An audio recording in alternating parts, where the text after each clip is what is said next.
안녕하세요, 아이돌 등반. 지금부터 SNS에 저희 트레저 이름을 검색해보겠습니다.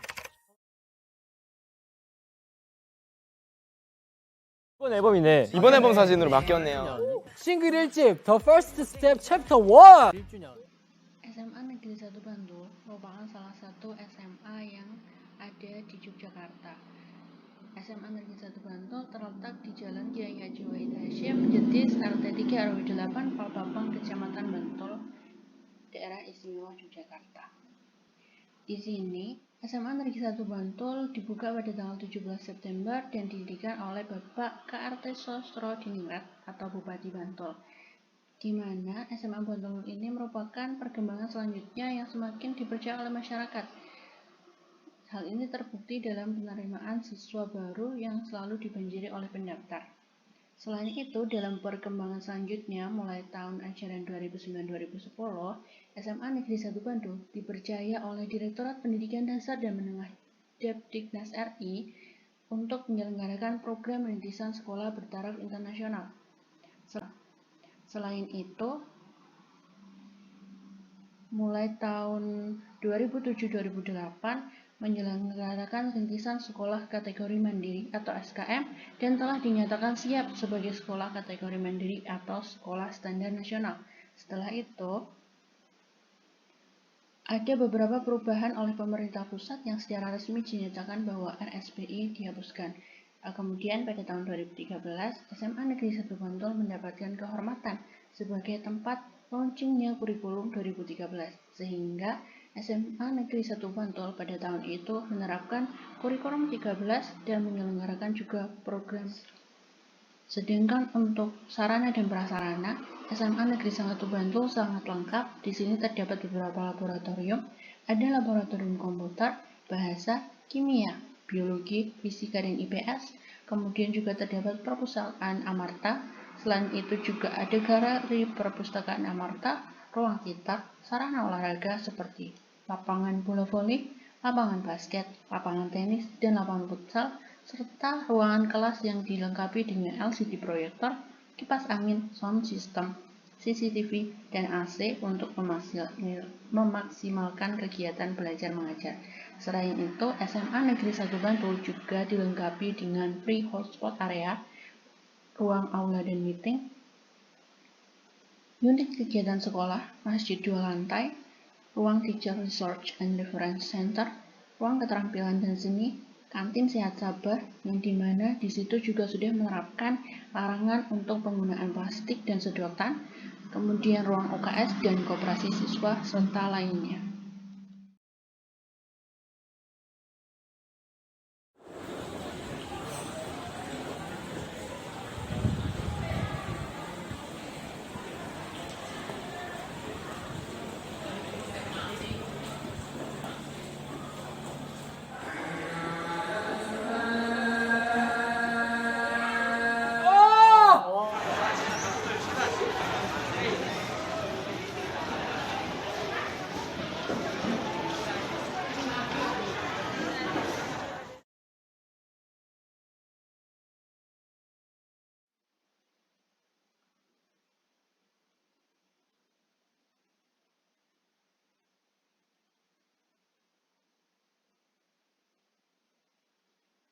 HPP di sini berisi kompetensi inti, kompetensi dasar dan indikator, relevan dengan tujuan pembelajaran, materi pembelajaran.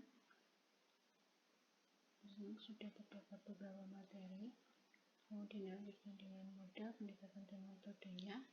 Di sini kita menggunakan discovery learning dan pendekatan saintifik dan metode tanya jawab, diskusi tentang penugasan. Media pembelajarannya ada UKBM dan PowerPoint serta LKPD. Di sini juga terdapat langkah pembelajaran dari pertemuan pertama,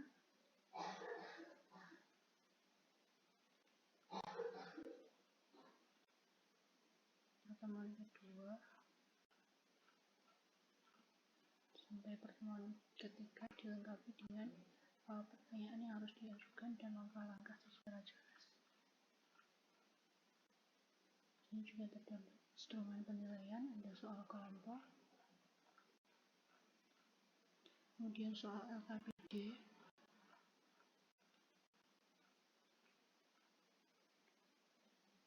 Selanjutnya ada UKBM. Di sini juga hampir sama, isinya seperti RPP, ada identitas dan atau konsep serta proses pembelajaran nantinya. Diawali dengan pendahuluan soal cerita, kemudian ada kegiatan Ayo Belajar, berisi materi pembelajaran yang harus dilakukan, dilengkapi dengan latihan soal yang harus dikerjakan, sehingga siswa harus menemukan kembali materi sesuai dengan model pembelajaran Discovery Learning. Ada Ayo Belajar 2, dilengkapi dengan contoh soal dan juga latihan soal dengan judul Ayo Berlatih.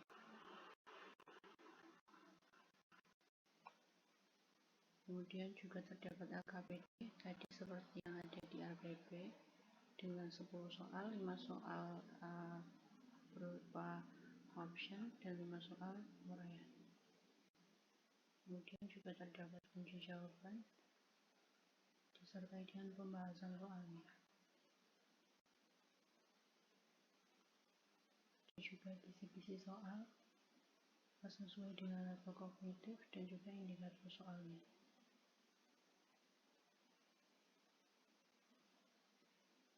Serta soal kelompok untuk penugasan diskusi kelompok siswa.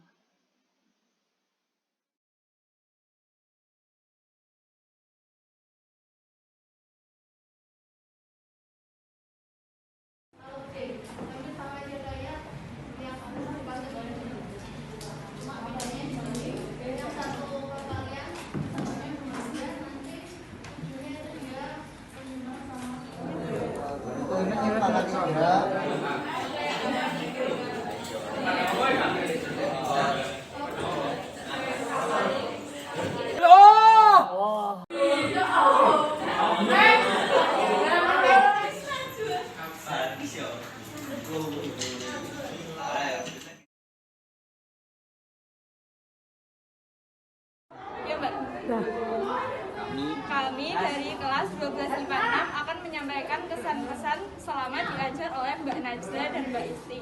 Pembelajarannya jelas dan diberikan latihan soal sehingga lebih memahami materi yang disampaikan. Selanjutnya itu Mbak Isti dan Mbak Najla itu saat dimintai penjelasan juga bisa menerangkan dengan baik dan bisa menjelaskan sehingga siswa menjadi lebih paham. Kalau menurut saya sih metode yang digunakan pas menurut di saya ya ada dijelaskan di papan tulis terus di keliling terus mutar dijelaskan, jadi lebih paham aja awalnya. Kalau dari saya, materi yang diajarkan itu tuh mudah untuk dipahami, terus kemudian dapat disampaikan dengan baik sehingga para siswa di kelas 12 IPA 6 ini bisa memahami materi dengan baik. Kemudian untuk pesannya buat Mbak Najla sama Mbak Isti, semoga diberikan kelancaran dalam studi kedepannya, diberikan kesuksesan, kemudian lulus dengan tepat waktu, dengan kelancaran dalam ujian atau apapun itu. Amin ya Allah. Semangat Mbak. Semangat Mbak. Assalamualaikum warahmatullahi wabarakatuh. Buat Mbak Najla dan Mbak Isti, jadilah guru yang punya dedikasi yang cukup tinggi dan jadilah guru yang selalu ikhlas untuk membuat anak-anaknya jauh lebih baik. Anak-anak didiknya nanti ke depan kalau jadi guru yang benar bisa dicontoh, bukan guru yang banyak memberikan ceramah, tapi jadi guru yang bisa memberikan teladan. Karena guru itu semuanya akan ditiru sama anak-anak didik kita, baik dari keseharian ataupun keteladanan kita. Setiap ucapannya akan dia masukkan ke dalam hatinya, sehingga ketika berucap pun anak-anak akan mengenangnya.